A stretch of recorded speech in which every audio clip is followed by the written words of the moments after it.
Hi, it's Ricky of Moshville Times here once again. Now, tonight, ladies and gentlemen, we are joined by Nottingham hooligans Dreor. I hope I pronounced that right, but I probably haven't. But in June, Dreor, I think it is, released their second EP, Hell's Kitchen. And as they are to make an appearance at Dead of Winter, the trilogy, that was even harder to say than Dreor, at the end of January next year, I felt it was a perfect time to catch up with the band. So tonight we've got guitarist vocalist Blythe, we've got the bassist vocalist Alex, and we've got drummer vocalist, which I don't say often enough, Nate. So before we get on to the questions and everything like that, how the devil are you? Sound as a pound. All good here. Good, good. Well, it's been a couple of months since the release of your EP, so we're going to talk about the EP first, then we're going to talk about Dead of Winter, and then we're going to go back to the EP. But it's been 2 years since Dreor released any music, and since the debut EP, The Terror Rises. So, how did it feel in June to finally get new music out there with Hell's Kitchen for the masses to hear and let everyone know what Dreor is all about? Shall I That's a take lot. this one? You know, can. Yeah, as I for me, it was really exciting. We're always kind of working in a process where, as we're releasing stuff, we're kind of developing new stuff at the same time. So a lot of these songs have actually been on the back burner, waiting to record for a little while, Yeah, and it's nice seeing them come to life with a huge and full sound, courtesy of Balti, who's down at Stuck on a Name Studios for the recording, and Cam Shook from Gorgon Vomit, who did the mastering job for us. Like it was absolutely nice. amazing just to be able to hear these tracks in a big cohesive Yeah. way rather than behind the drum kit not really hearing everything that's going on from my perspective. So it was amazing. Yeah, yeah. What about yourself, Blythe and Alex? Was it something that could have came out 6 months before it actually did? Do you feel? I really struggled with the recording. The, we were sat there in the. I was taking so long on every riff, and then it came to the solo in Three Man Roast, and I banged that out in 2 takes. The one It, thing I could. Well, it was really funny. Just It was that kind definitely. of that went so neatly. Hmm. There were other bits, so yeah. He's never been able to do it live, has he? no. What about yourself, Alex? Was this just it was getting under your skin? You just wanted it out there? No, I don't think it was getting on my skin. It was, I think, like Nat said, we'd been working on the songs in Hell's Kitchen since, I mean, before we even released Terrorizes, some of them. Yeah, Uh, so I think we were just, I think I speak for all three of us when I say we were just really excited to finally actually have them realized and get them out into the world and have them recorded. And even just for myself, I wanted to listen to the final project myself yeah, more than as much as for other people to hear it. yeah. Because what I heard, because I joined the band after Nate and Blythe formed it, and so they had some of this stuff ready to go when I joined up, and I listened to some of it. I was like, these are really cool. I want to hear this. Yeah. Well, fair play, fair play. I'm actually quite annoyed with you guys already because I think I must have sent my questions to you because you've answered half a dozen of them already with the answers that you gave there. But were any of the songs from Hell's Kitchen, was there any riffs left over from the debut EP that you used in Hell's Kitchen, or was Hell's Kitchen all brand new material? I I think think it was all new. Oh, sorry, Blythe. Go ahead. yeah. There was one that we'd Blood and Bourbon we originally wrote for. We were gonna do a little like sort of 3 track sort of thing. Yeah, Um, a couple of songs for it, and then that sort of we started working on Hell's Kitchen more, and we sort of repurposed one of the songs, but it's actually ended up being my favorite song on the EP. yeah, Um, so it yeah. was. Well, that's what I was going to move on to next. Like, was there ever a conversation about making the EP an album? Because there's 6 songs on it, isn't there? So if you added another two, There's your album. So was there ever a conversation, or do you see yourselves just doing EP, EP, EP? It's a double-edged sword because the old school like to do album, couple of years album because of the physical product, the artwork, the lyrics, you can see it all. Whereas the youth of today like the single, couple of months, single, couple of months, single. Are you guys going to be EPs, or would you like to do an album in the future? So, I mean, for me, I think I'd be keen to do an album as well. I think that's always really exciting. We have ideas for things as um, anyone who's spoken to me for longer than 5 minutes about the band will know. What we try and do is keep it like in this big 80s B movie schlocky ethos, even down to the influence of the bands, the themology of the lyrics and the artwork. Yeah. Yeah. But we've already had discussions around if we were to do a full length, where we might take that avenue. So I think, correct if I'm wrong, I think originally this was going to be a 5 track, and we decided to up it to a 6 track at the end, I think. Yeah. Yeah. And we're having there was a track, I think it was Pan Fried Man.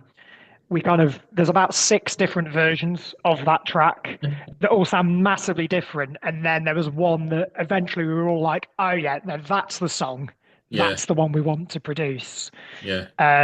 But this is kind of it. I think, why limit yourself? From my perspective, we can do EPs, we can do albums. I'd be keen to do a split at some stage as well, with a Yeah. couple of tracks with another willing band. But yeah, I mean, I'll pass over to the other two just in case there's any differing thoughts there. Yeah, I think I agree with what I said. I think just to add to that, I reckon I'm reminded of a conversation we had a while ago when we were talking about like albums and doing EPs and albums and all of this kind of thing.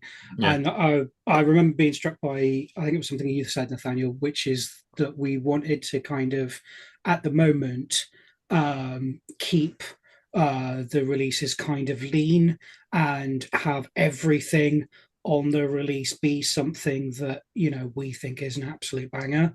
Yeah. Sometimes you get bands release albums and you go, oh yeah, there's like 4 or 5 really good songs on the album, and the rest might be a bit like I can take it or leave it, and we kind of didn't want that end of things. Fair comment. Do you know something? That's the first time in all my interviews it's been described as that, and I get exactly what you mean. So, a fair play to you, sir. Fair play to you. But Blythe, I'm putting it on you. Has it been, because it's been like since June, and it sounds as if you guys are prolific songwriters. Have you already got like ideas for what you do next? Have you got a couple of songs near enough completion, or are you working on things?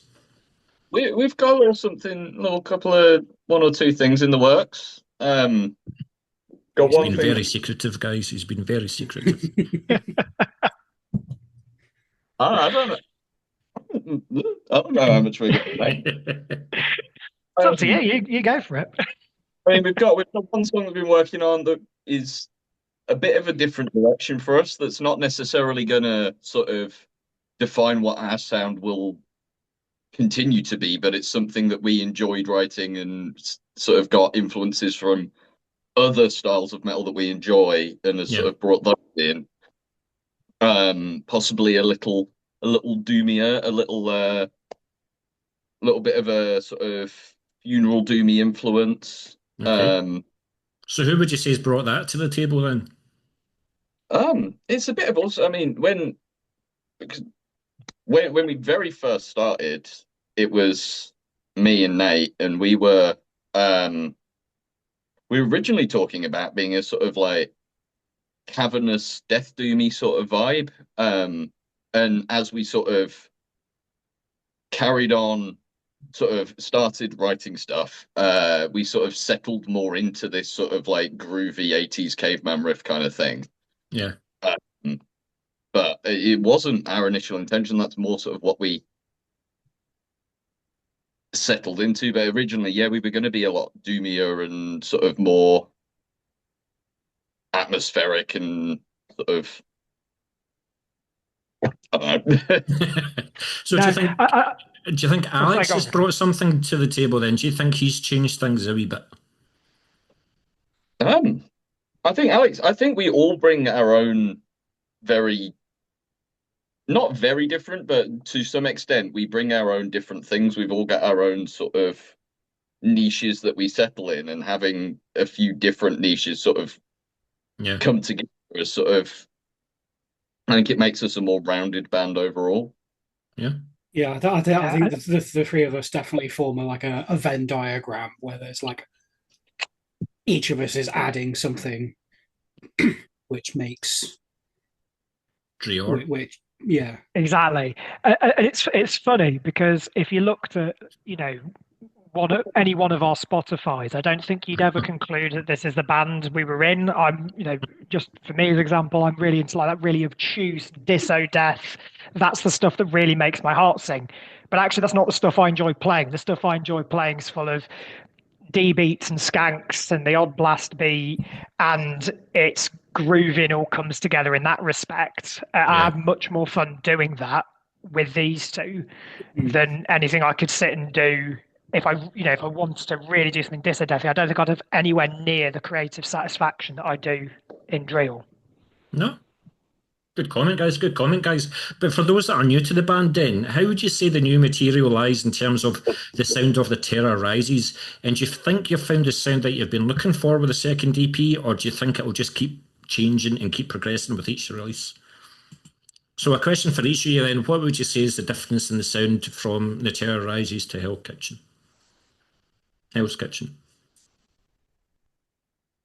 That's a Do good you want question. to go first, Alex? Take that. Yeah. Um, I think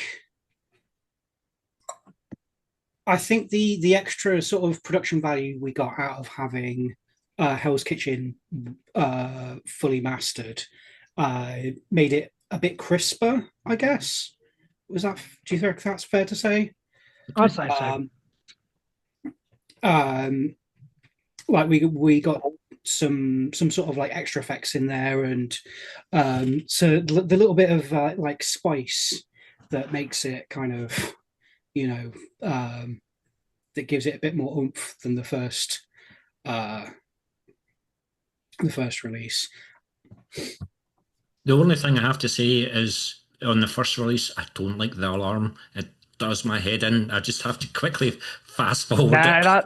that's completely fair. I think with that, it was like it'd be cool to do a nice intro with it, and then in Yeah, the end, like it's a long piece. We experimented with using it live for a while as well, and it's Mm. like actually there's other ways we can do this that we think yeah, of the same effect.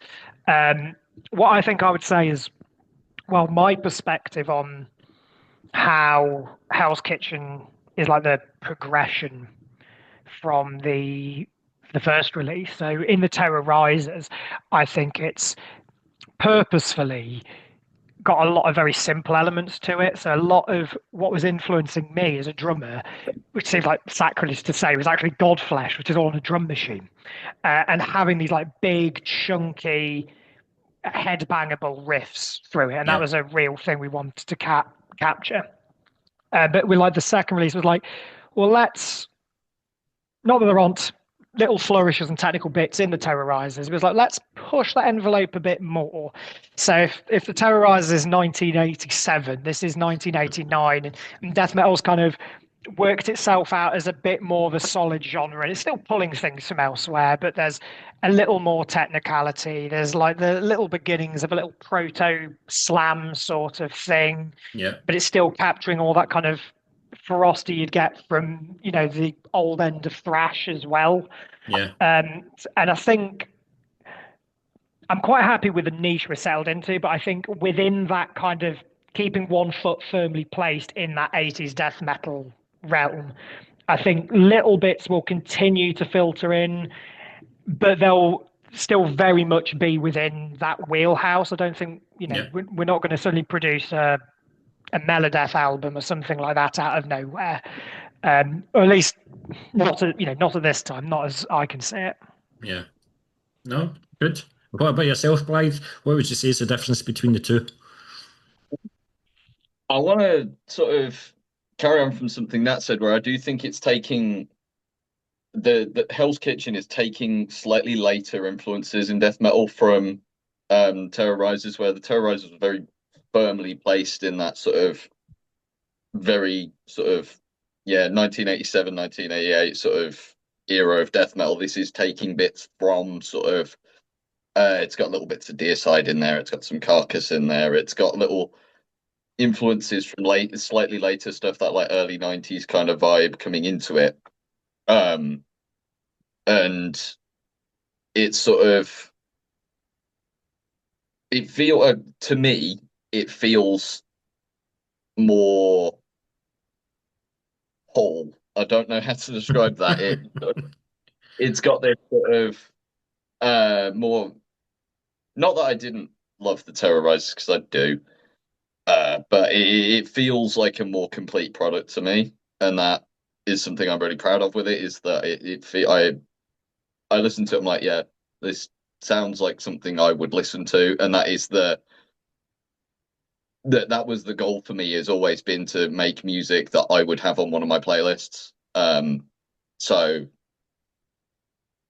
yeah, I'm really happy with it as an end product, and yeah.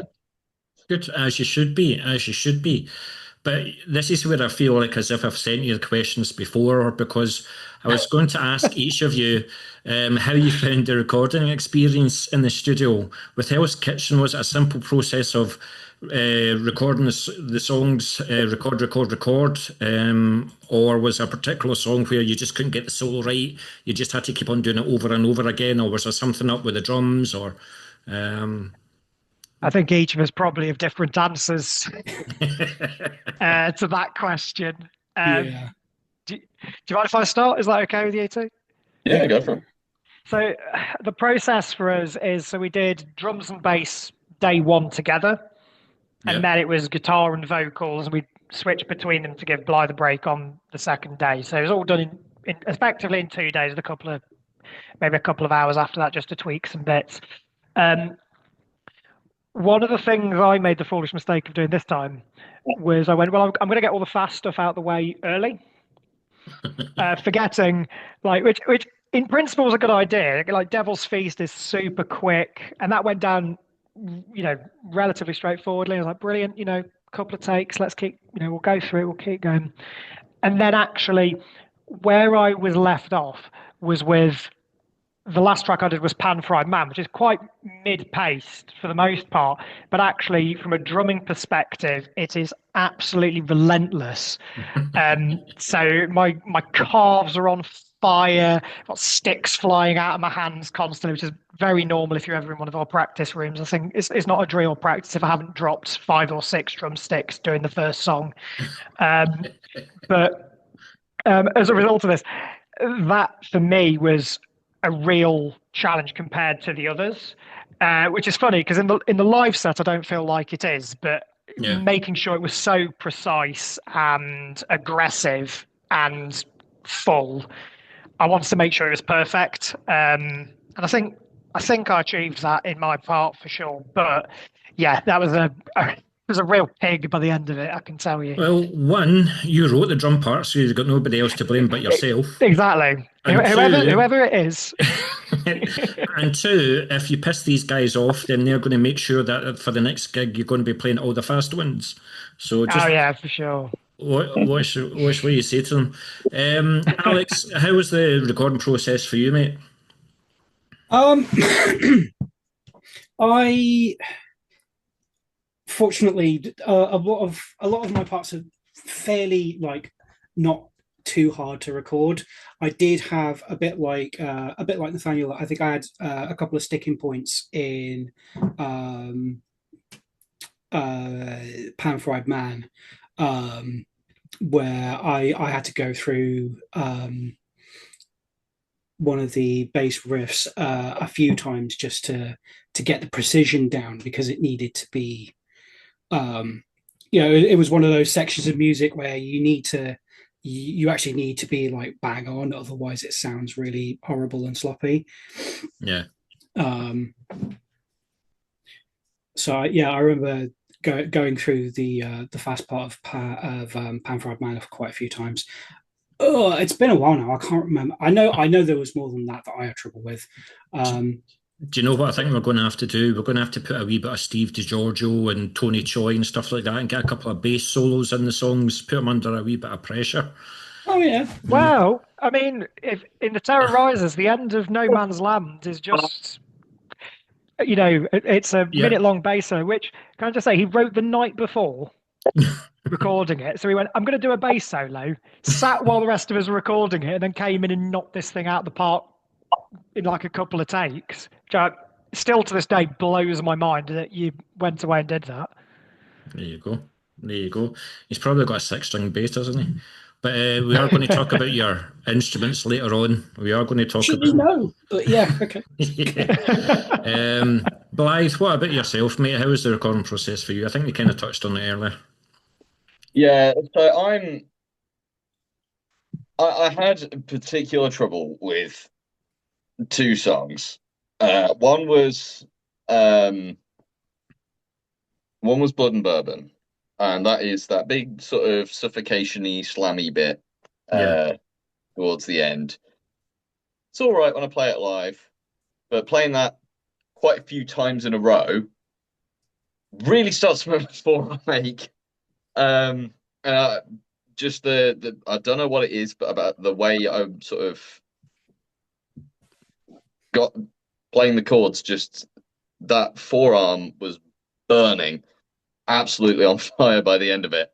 And in the end, having to split it up into two parts and doing the sort of chunky bits, and then going in and adding the like afterwards. And the other one was Pancreatic Parfait. Originally had a lot more triplets in it, and then I made Nat promise never to write a song with a triplet in it again.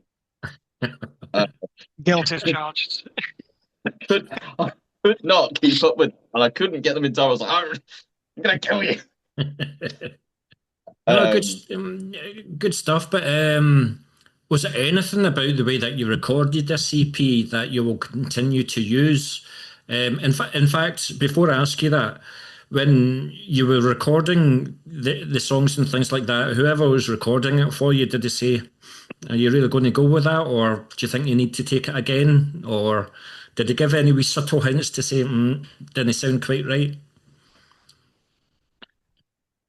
Not to the songs, I would say. I think the songs are cool. Yeah. But, I mean, this is it. I think all of us are quite self-aware in that way, though, where one of us, like, if one of us has made a mistake, we know the parts at this stage so well, we're going, oh, yeah, I missed that. That wasn't neat. That wasn't tidy. Let's do that again. And this is it. When you're putting the product out, I think it's important to get it so nailed on, because you want people to fall in love with it the way you have. Obviously, it's for you first, and then the audience second. But I want people to love Hell's Kitchen and the Terrorizers and anything we do in the future as much as we do, if that's at all possible. Yeah. No. Absolutely. Absolutely. But I'll go back to, is there anything about the way that you recorded the EP that you'll continue to use and have a settled formula? Or are you quite open to finding new studios, new experiences? Or do you think you've got that formula and that you're happy with it and you'll stick with it for now? I mean, we've been pretty happy with Balti. He's a great guy, and we really like. I mean, we practice at Stuck on a Name. We record there, and I mean, he does a great job. I mean, I'm really happy with the work he's done on the Terror Rises and on Hell's Kitchen. Yeah. I think we might play around with sort of how we organize ourselves during it, but I think for now, I think that's all we'd really look to change. Yeah. I just can't speak for the guys. No, that's fair. And I think as well that even between the first and the second EP, there were differences. So the very first time, I did drums, Alex did bass, Blythe did guitar, we did vocals. And now it's like, well, we can do these bits together, and we can chunk this up to give people a break here and there. Yeah. So I think more so that than like seeking anyone else, because yeah, Balti is is a pillar of the Nottingham scene. If anyone doesn't know already, both in terms of promoting bands, booking bands, and recording bands. And then also the mastering job that Cam did for us was absolutely fantastic. And it was what I loved personally about working with Cam, other than the fact I know him, which is obviously nice, was he was as excited as we were to mess around with our stuff and see what he could do with it as we were in the writing process, which you don't always get. When you reach out to certain people, we did shop around. A lot of people, it's very kind of like, oh yeah, here's our rates, Yeah. all the rest. While with him, it was very much, yes, I want to work with this. I've got some ideas here. I've got some ideas there. So I know that when we put that stuff in, he's got the same care for it that we do, Good. which I think is really important. I don't know what your thoughts on any of this are, Alex. No, yeah, I agree with everything you guys have said so far. I think, yeah, I don't think we'll be looking to change who we record with. We might change how we do it.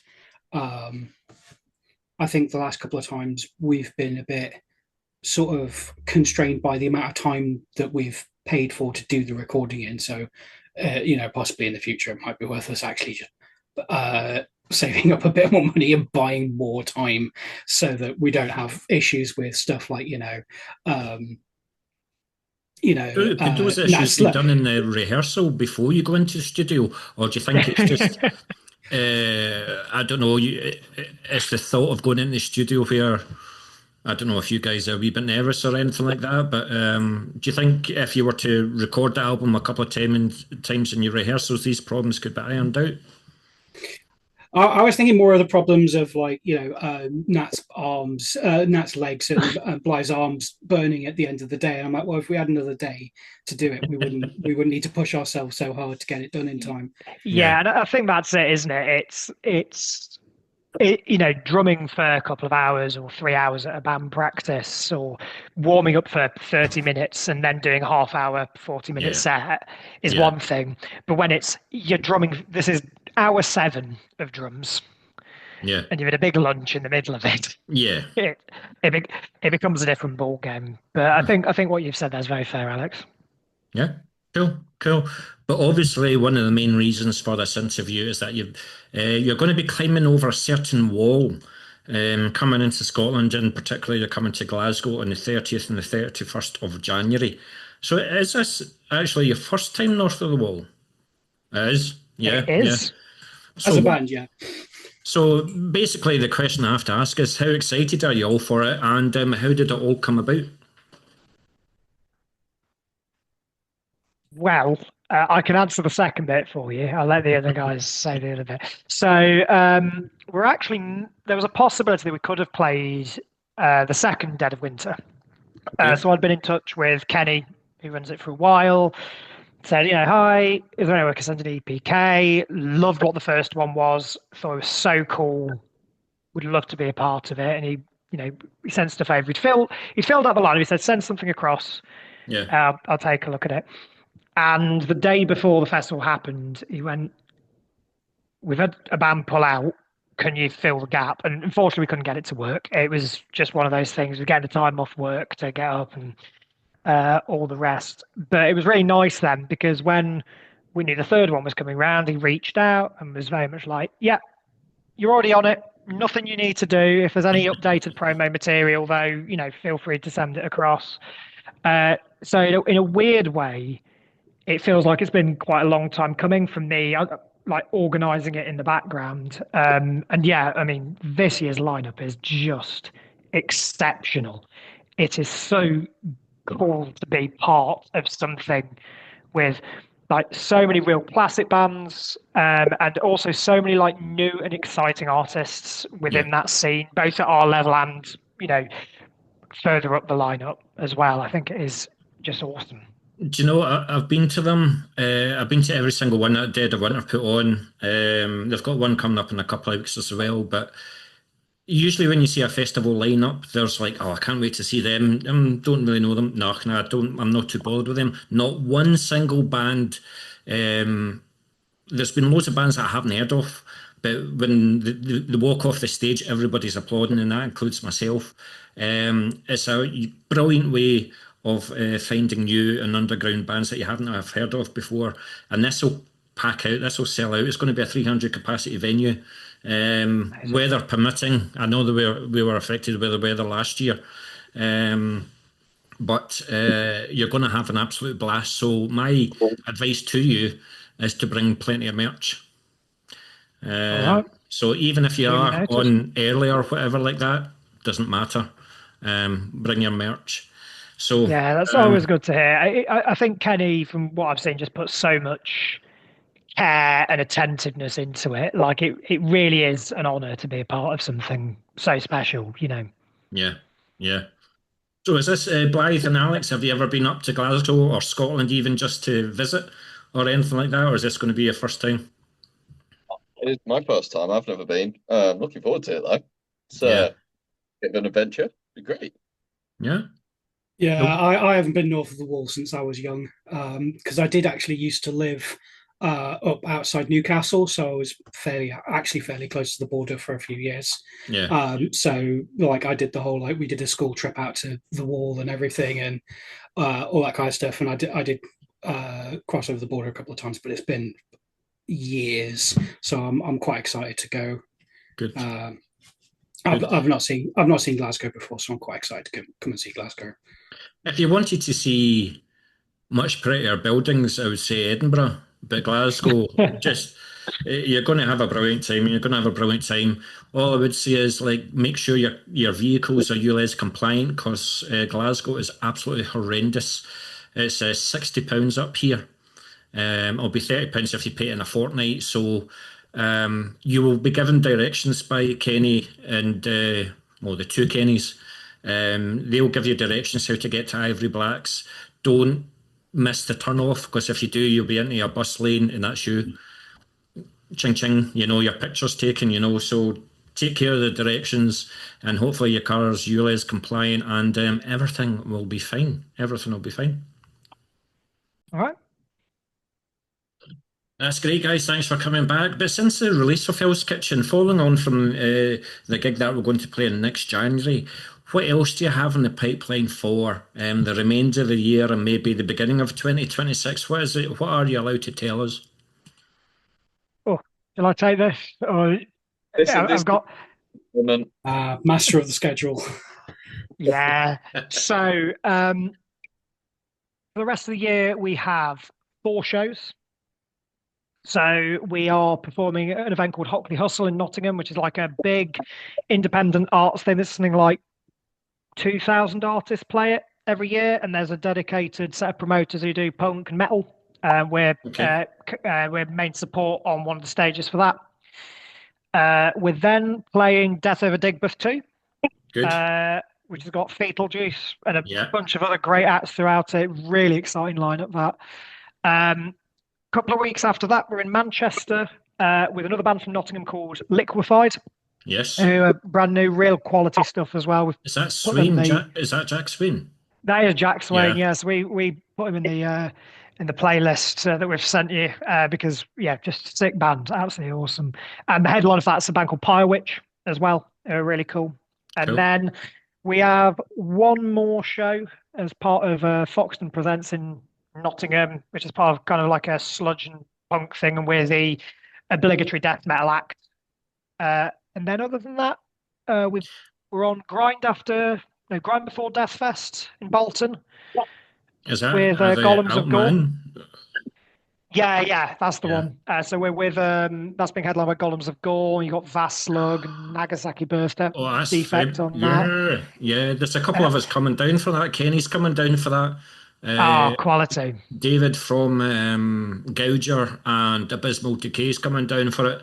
Thinking about it myself as well, So I played. Yeah, I played quite a number of the bands quite a few times, So yeah, it looks super fun. And then we got one show in Leeds, but at the moment that's where we're at. And then as we enter next year we'll see what else comes up. Yeah. Go from Well, there. if you bring your A game to Dead of Winter, then I'm sure you'll be invited back up. So, I mean, that's the thing. Yeah, in today's age, your CDs won't bring money to the band anymore. It's your merch and what you do on the stage. And one of the things I love seeing on the stage is seeing more than one vocalist. And the fact that all you fuckers are vocalists as well, it's something completely different. When Cremulation came up, they're Liverpool, I think, aren't they? Yeah. They were the only band that I've ever seen live with the three of them, all vocalists, and I just thought it was brilliant, absolutely brilliant. I remember seeing Niall and the three of them on the front stage, and they're all singing Black Seeds of Vengeance. But seeing, going to be seeing you guys all do your vocal parts, it stands out as something different. So good. Yeah. I'm just actually looking at my questions. See, you've answered quite a lot of them already.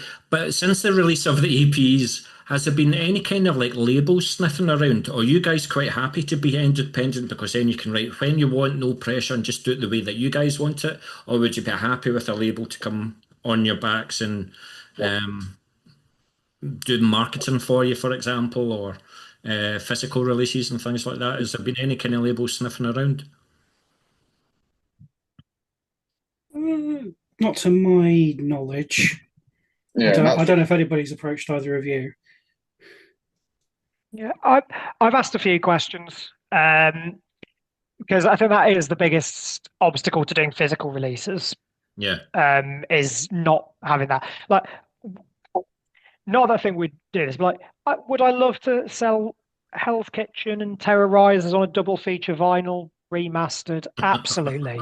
But Yeah. also, do I have £2,000 in the bank and the room to hold 300 vinyls in my house? No. While a label can help with that massively. So, I've asked the odd question. There are people who are interested, but there's nothing concrete as of yet. And also, as we are, I'm quite happy Yeah. as well. Like, I'm happy doing this. It feels quite personal being able to do it in this way. But on the flip side, we're not. I wouldn't say, unless any of you disagree, we're adverse to the idea of someone giving a helping hand in promotion and a small injection of cash either. Yeah, yeah. I mean, if you are thinking the vinyl, for the first time in decades, Scotland's got its own pressing plant. It's called Seabass. And one of the good Yeah, things that they do is they actually put their prices on their website. So I think for 100, you just plain black vinyl, it was like £600 or something like that. So yeah. you guys sell them for 12, £15. Yeah, I Yeah. think your man, I forget his name, but the vocalist of Coffin Mulch, Al. sent me them as a recommendation. Al, he's fab. He's so good, and Yeah. he was recommending them. So maybe something to explore in the future. Yeah. Yeah, definitely, definitely. Um, But when it comes to, I'm trying to see, normally when I speak to a band, there's like a main vocalist, and this is a question directed to like the main vocalist. But I don't know who I'm going to direct this to. But recording the same vocal lines over and over again over maybe a short period of time for the EP, do you go through some vocal techniques before you start recording, and what rituals do you have before you go on stage? So since you are all vocalists, that's a question for you all. I mean, you might have released Hell's Kitchen in June, but your first gig might not have been August. So how do you keep your vocals in check then? What do you do?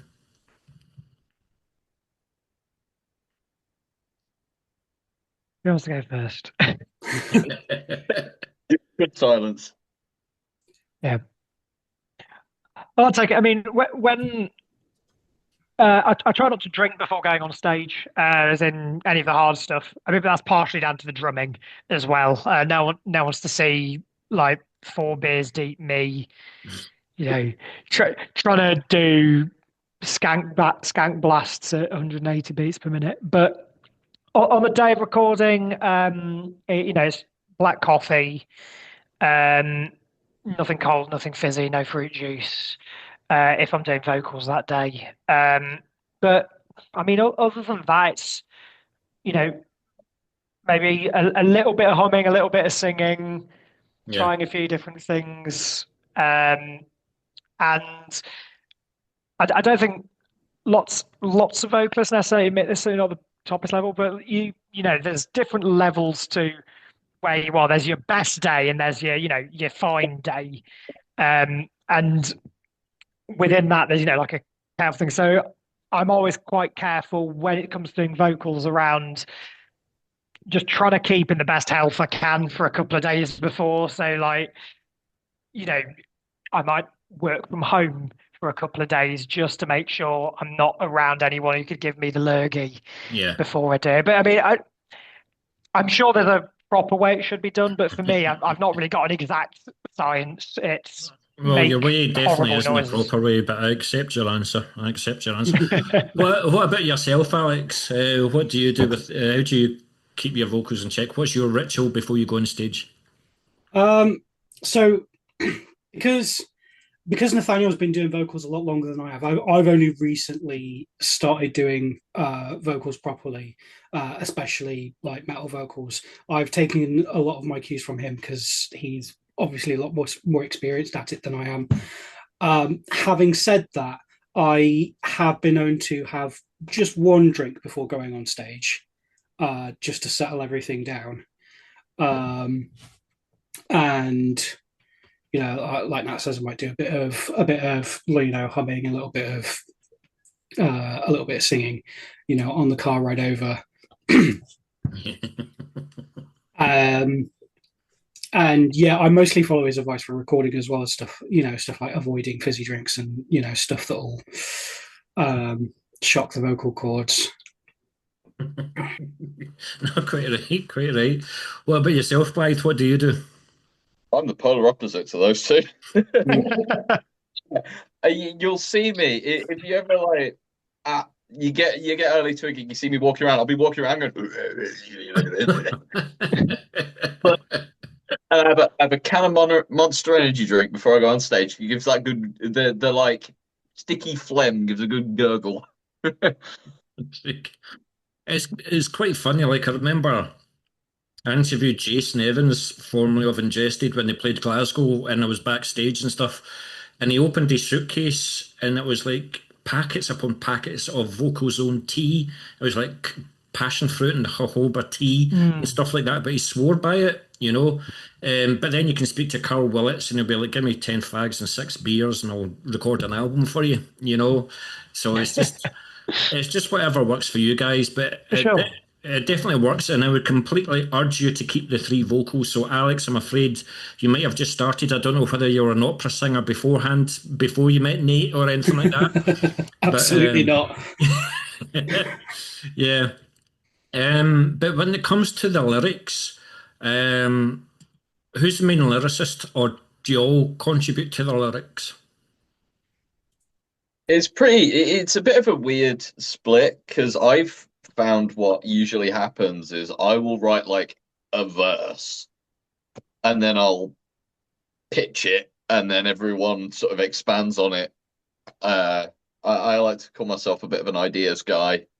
Yeah. I'll like with something and then I like with Hell's Kitchen, I write a verse and then that expanded it into a whole EP. Yeah, Well, that's what I was going to ask. Where do you get your inspiration from? Do you always have like a pad and a piece of paper on you, and you open your door and you see something in the street and you take a note of it?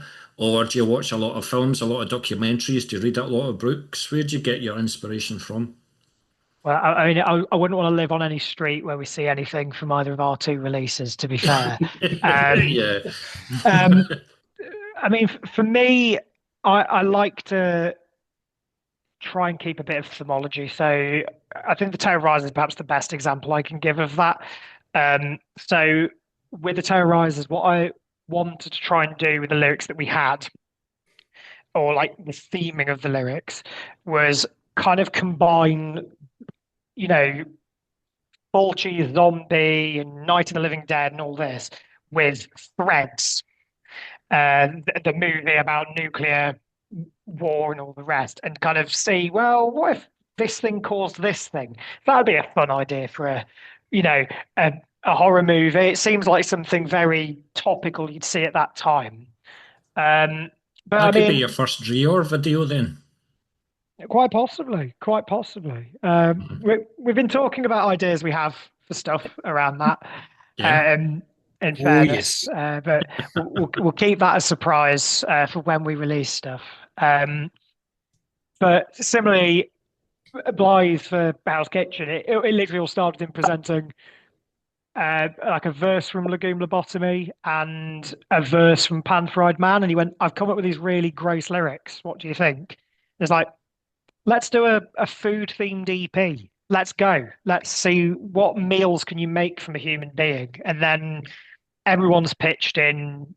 I think there were some really, not to big ourselves up, but I think there are some really good iconic lines through both sets of releases that everyone has produced one of those, and you Yeah. go, that's really cool that every one of us has written one of these things that makes us all want to do vocals or shout about it or sing its Yeah. praise. I just think that's really awesome. Yeah. But Alex, are you pissed off when one or the other two of them give you your line and it's like 10 words long, but you've only got 3 seconds to sing them in? I mean, yeah, of course. Yeah. No, to be fair, like we workshop a lot of the stuff to make sure that that we're all happy doing whatever it is that we're going to do. What quite often happens is we'll look at, because we tend to write the music first and then think about putting the lyrics and everything on top afterwards. Yeah. What you'll often find we'll do is we'll sit there and we'll be having a conversation about, like, right, who's doing the least with their instrument at the moment. That person can do vocals, because we'll have arguments that kind of go both ways, where either we'll all be like, well, all of us are doing something really complicated with our instrument at that point, so none of us want to be trying to sing at the same time. Or you'll have it the other way, where all of us will be like, oh, like, I feel like I can, do something cool there, and I really want to sing that line because it's really good, and we'll be having an argument over who gets to sing that line.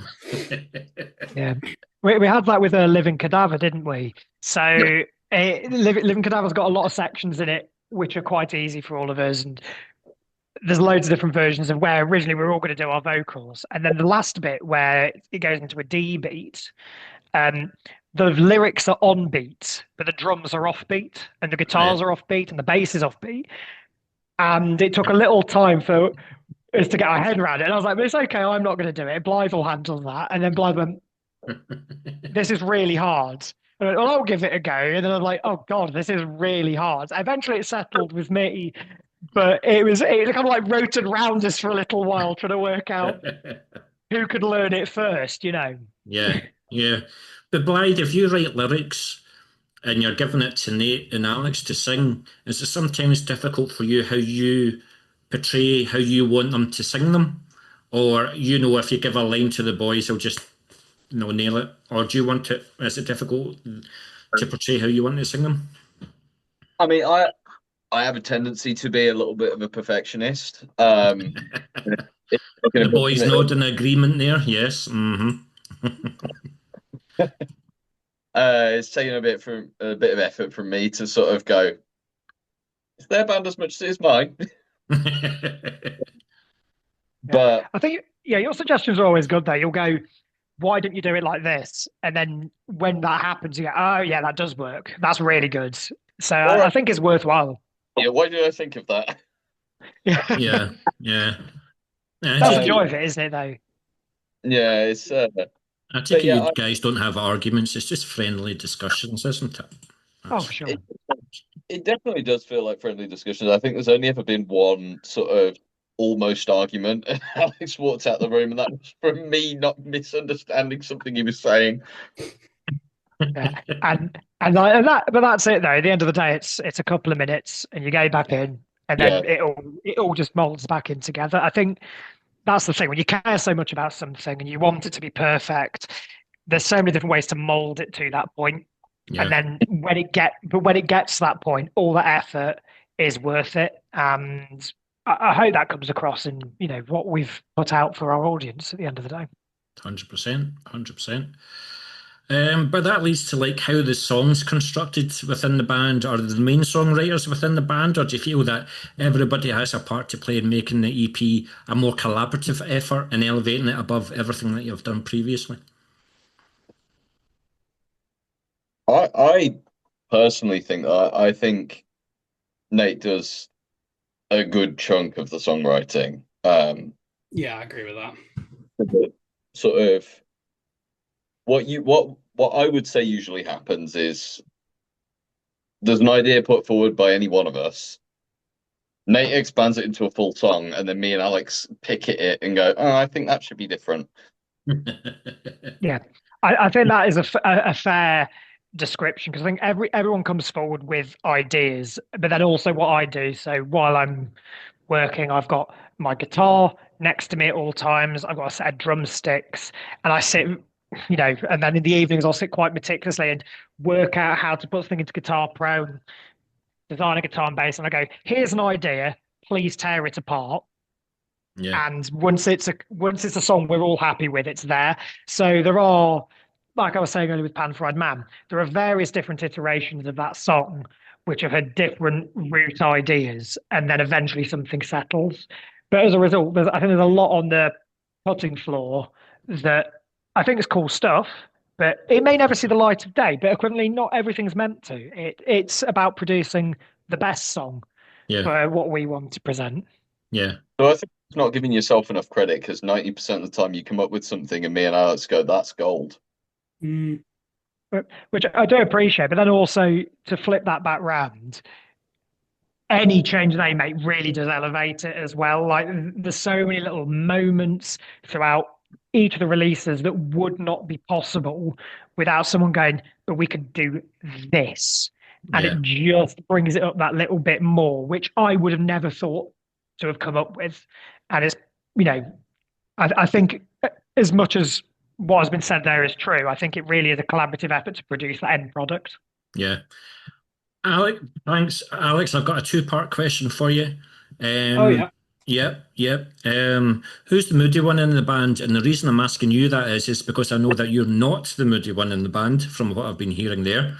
But also the second part of the question is, which one of them two sends you the riffs at 4 o'clock in the morning saying, "This is my best work yet"? Okay, who's the moody one? I don't know. Like, I think all three of us can be moody at times. Brutal. I think. Don't know it's me. Oh no, because I mean, like it's like Nat said earlier. Like there was one point where, like, sometimes I'll get annoyed with you and I'll have to walk out. Sometimes you've walked out because you were getting frustrated with something. Nate's had bad days. But I think we're kind of held together by the fact that we are all doing. We quite easily remember that we're all doing. We're meant to be mates doing something that we love. So it's quite easy for us to go, okay, let's have 5 minutes and come back to it. What was the second part again? Who's the one out of Blythe and Nate that sends you a riff at 4 o'clock in the morning saying that this is my best riff yet? Oh, that's Nate every time. I think I literally did that last night, which is even worse. Just like I'll wake up at like 7 o'clock in the morning, about to go to work, and there'll be a video on the Dreor group chat of like Nate in his dressing gown going, look at this riff I just did." I did the thing. We should learn the thing.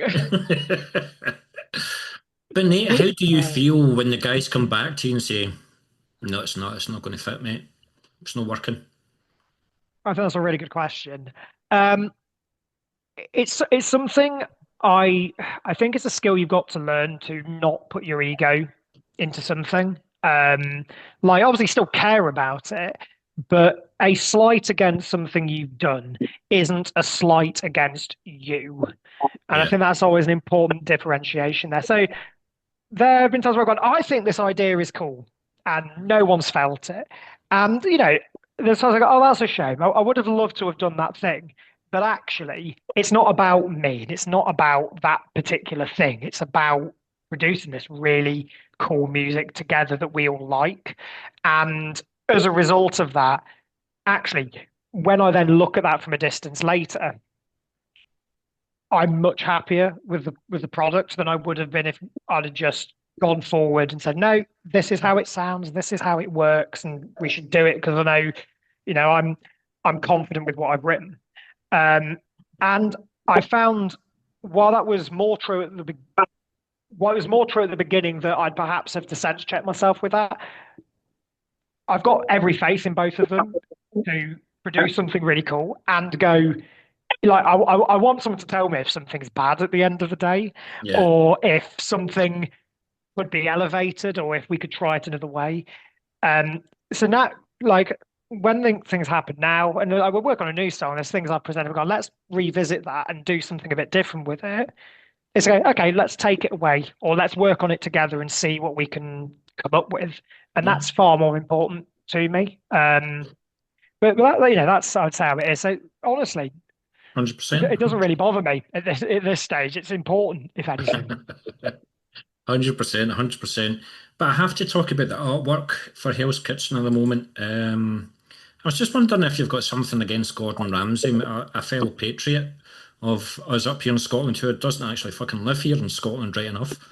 But I'm just wondering if you've got something against Gordon Ramsay, So when it comes to the artwork, like, who done that artwork for you? And I'm interested to know, what did you give the artist, right, this is what's in my head, could you just tweak it? Or did you just say, there's our album, there's the lyrics, you do what you want? Shall I take this as I feel like I'm dominating. I'm not meaning to. So our artist is this wonderful Georgian chap called Misha. When we were seeking out artists, we wanted to find someone who shared a lot of our values and ideals, but also produced sick artwork. Those are the two key things. And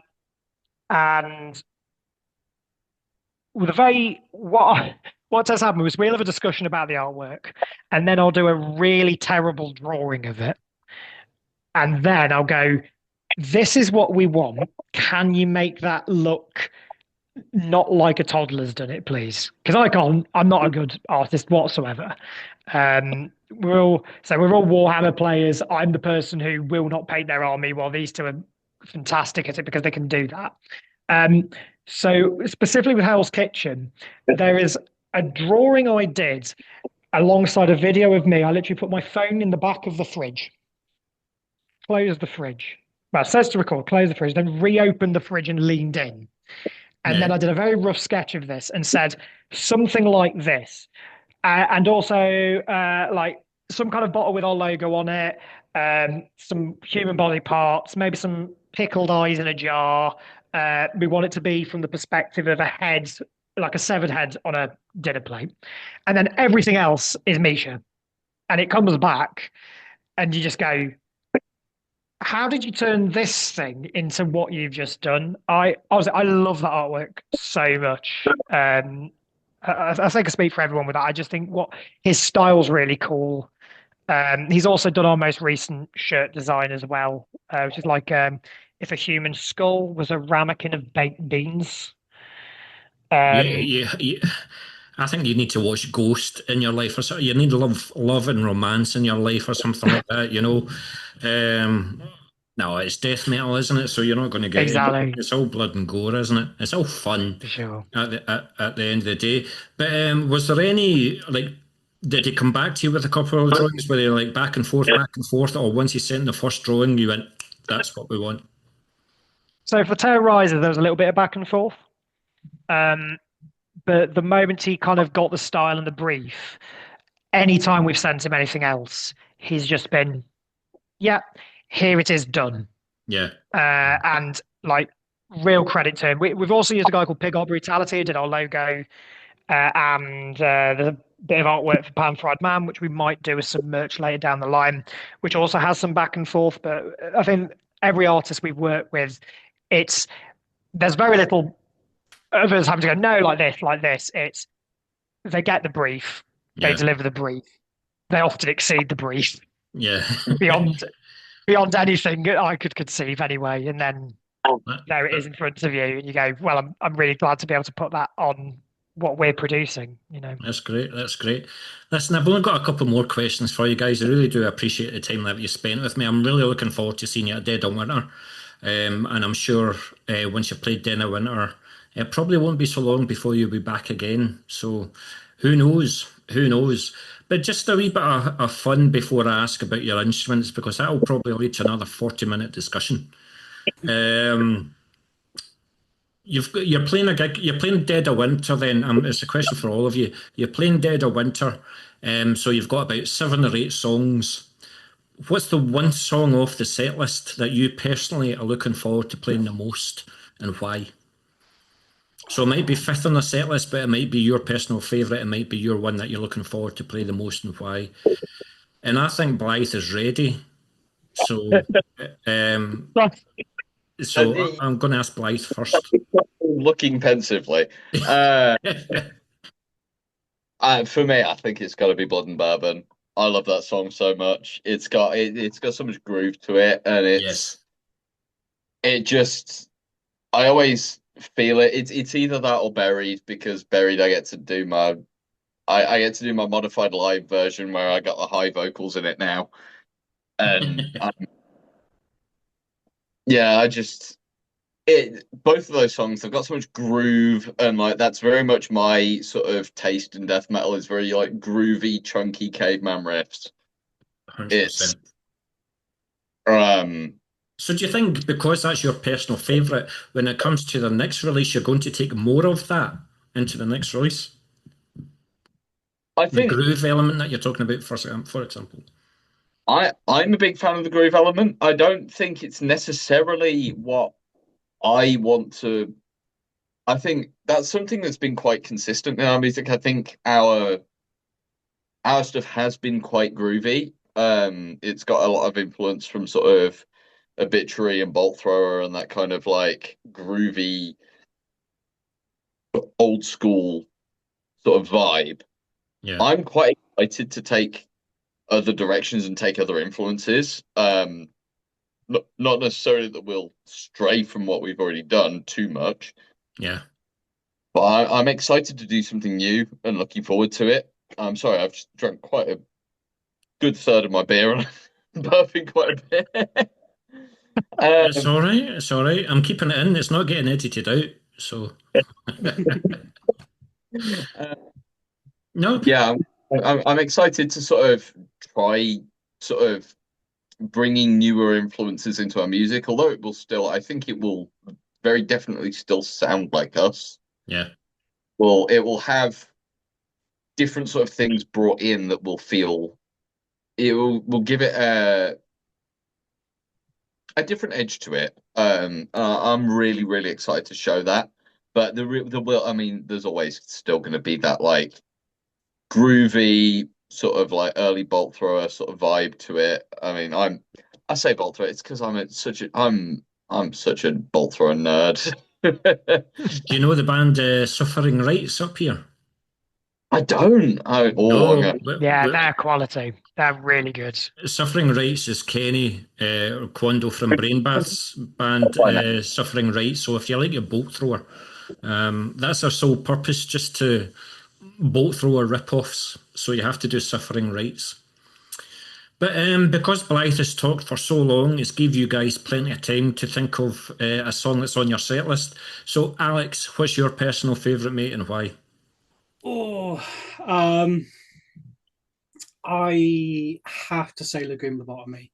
I love Lagoon Lobotomy so much. Why? Since the first time I heard it, it's just such a good riff. I don't know how to sort of like describe why it's different to all of our other songs, but it just like that riff just makes me want to let loose.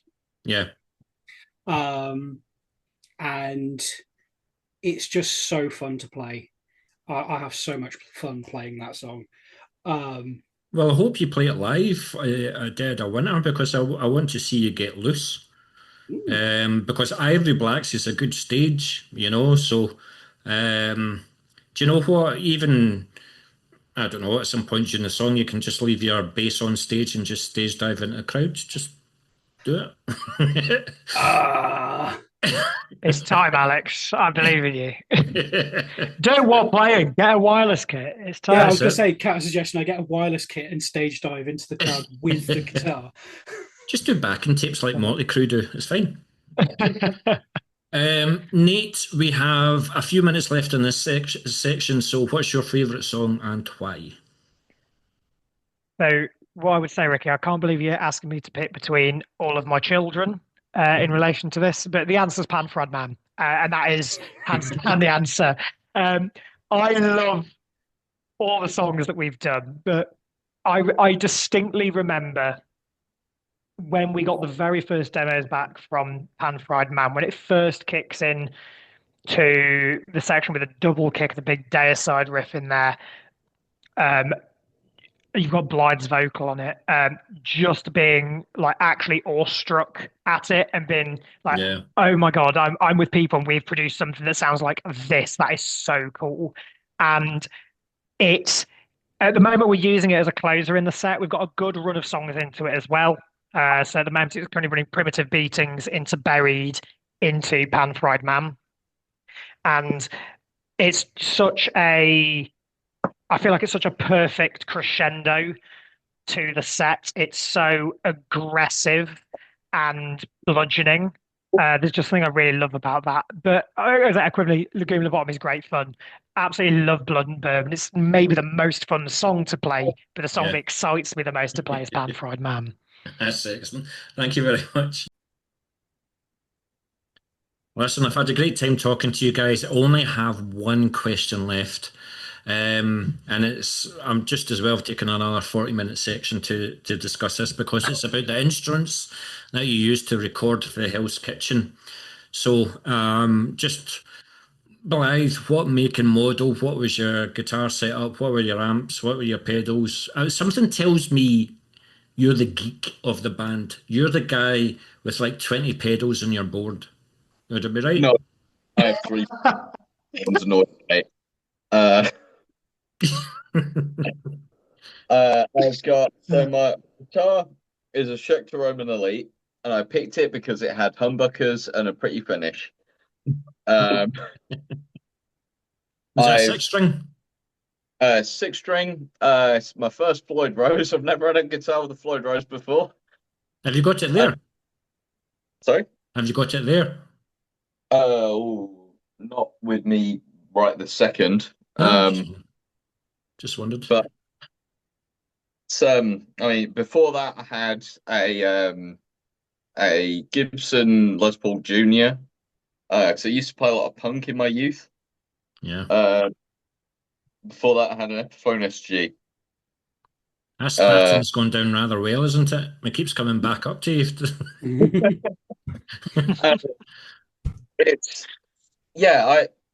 I really do like the Schecters. I don't know. I've really grown to love playing it, and so I'm a support worker, and sometimes I sort of like we have a few guitars there that we play for the guys, and I always sit there going, "Wish I had my Schecter." It's a really nice guitar to play. It's got a nice, comfortable sort of like the action's set really nicely. It's really comfortable to play. You ever thought a 7-string? Just a 6-string, nice and simple, and I'm not. I've thought about a 7-string, but I'd rather just tune it down No. to the step. Keep it 6 because if you get 7s, you'll start singing about castles and dragons and swords and stuff like that. You know. Oh, you've ruined what the next release is going to be about. That's a shame. I'll start playing genre. No, that's fair. I'm looking forward to seeing it live. in a couple of months' time. So looking forward to it. Alex, what's your setup, mate? I have a killer base, the Evil Stigma model. It's the one of the signature models. It's like a sort of Les Paul shape base with a really nice blue finish. I got it from Japan when I was 18 because I'd seen it in an online store and I was like, that just looks really cool. And yeah, I love that base so much. I think he goes to bed with his base, doesn't he? Every night. Every single night. So what, like, do you have pedals and stuff like that? So for the recording, I don't think I had any pedals. I think I ran everything through a. Did I run it through my? Yes, the Warwick Gnome. I run it through the Gnome and maybe the Sans amp, the Tech 21 Sans amp. I think I had. So technically, that's a pedal. Yeah. I ran a Tech 21 Sans amp into a Warwick Gnome for the recording. Although since then I've picked up a Does It Doom Masochist, which is sounds good. Yeah, so it's the same company that makes the one of the pedals that Blythe uses for his distortion effect. And when I was starting out, I was like, oh, I'm not gonna use too much distortion because I don't want everything to get all muddy and kind of get lost in a wall of fuzz. But I've managed to sort of zero in a point with this pedal where I'm like, actually, I'm really happy with that it gives a nice amount of crunch and distortion without getting lost in the wash, sort of alongside Blythe and Nat. Are you going to be playing that at Dead of Winter? Probably, yeah. Good. Look, well, I'm looking forward to seeing it. Yeah, I guess we should probably loop back to Blythe's pedals as well. I reckon, because you've got quite an interesting distortion as pedals go. Sorry to butt in, but I think my main distortion pedal is a big chunk of my sound. My guitar sort of plays a part in it, but I've got a Does It Doom Saw, and it's it's kind of like a modified HM2 with a little bit more bass in it, and it's. I'm sorry, guys. He's my favourite member of the band. As soon as he said HM2, that's me. That's completely fair. I love it and I hate it. It's got it sounds fantastic when it's behaving, but if I don't, I have to put the noise gate before it in the line because it screeches otherwise and acts like a toddler. It's crazy. Without anything else, it is so loud at all times. Yeah. It does have one knob, and it is called grief. Yeah. Yeah. The grief knob. My understanding is the person who designed the pedal, they wanted to merge the HM2 with the Electric Wizard tone on Funeralopolis into one pedal. Yeah. And as a result, it's just this huge, beefy buzzsaw that kind of somehow merges those two tones together. It's really satisfying. Am I right in saying that when you guys do your sound check and stuff like that, he's the guy that says, I can't hear my guitar. You need to turn the guitar up a wee bit more. Yeah. Over the riff from World Eater, usually, when he says that. Well, yeah. Yeah. To be fair, quite often while the sound engineer is telling me to turn my bass down. Yeah. Well, we play very loud instruments, all of us. I hope you do in January. Very much looking forward to seeing you. But it's been an absolute pleasure. Oh, sorry, I forgot about the drummer. It's all right. If it's only a drummer, isn't it? No, Exactly. I didn't forget about you. I didn't forget about you. But what I do have to comment is the difference in the snare sound between the two EPs. So I don't know whether you got like a new snare or whether you just tweaked it a wee bit more. But why don't you tell us the setup that you used in the Hell's Kitchen? Sure. So I'm the nerd of the band, so brace yourselves. I use a Mapex Armory in green. That's my kit. The stands and the kick pedal are the like Meinl Speed Cobra clone and the various bits of the Meinl line. Not Meinl, Mapex line, and then the cymbals are all Meinl. The snare on both releases is actually the same snare. Okay. And the challenge with working out how to get it to play nicely. So it's a Mapex Black Panther Demolition, I think they're called, and they're made from aluminium. No, aluminium. It's aluminium or tin. It's made of metal, and basically it doesn't play nice with a lot of other instruments when you play it. So it's great at a live setting, but in a studio, it reverberates around everything. So the difference in it is basically the placement of a gel, just to make sure. So originally it was placed directly on the nut, which made it sound a bit flat. I think that is a fair thing within the first release, but I wanted to give it some of that bite, because one of the things I love about that snare is it sounds so aggressive. Yeah. And when I'm playing it, I'm kicking the absolute shit out of this thing because there's no point me doing it in halves. I don't want to be one of those like, not there's anything wrong with triggered drums, but I don't want to be like doing this. I want it to be these huge, massive actions. It'd be very visual.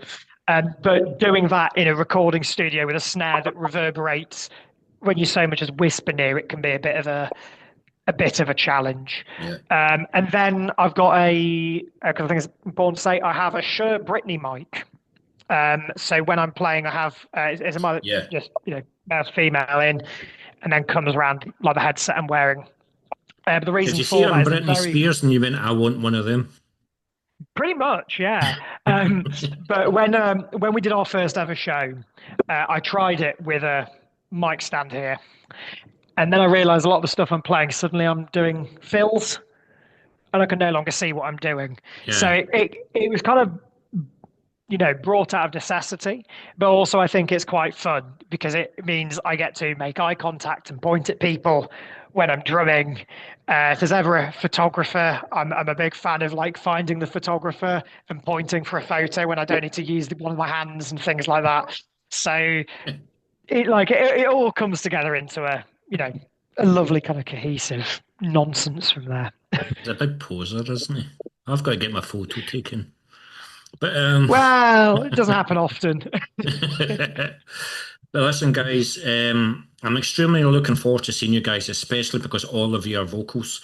When it comes to the vocals, then, like, I've just thought of another question. Sorry. Go for it.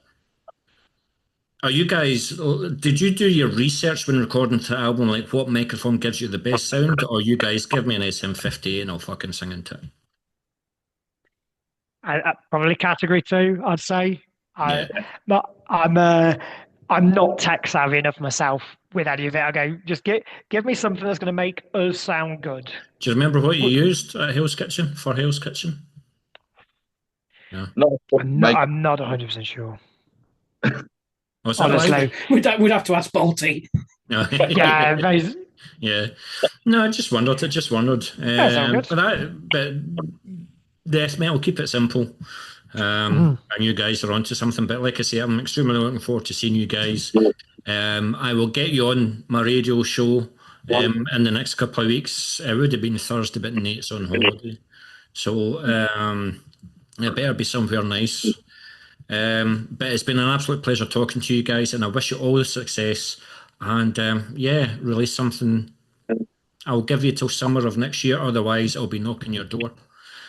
Okay. Yeah, I think we can do that for you. But cheers, Ricky. It's been a pleasure. Yeah, thanks very much, guys. Thank you.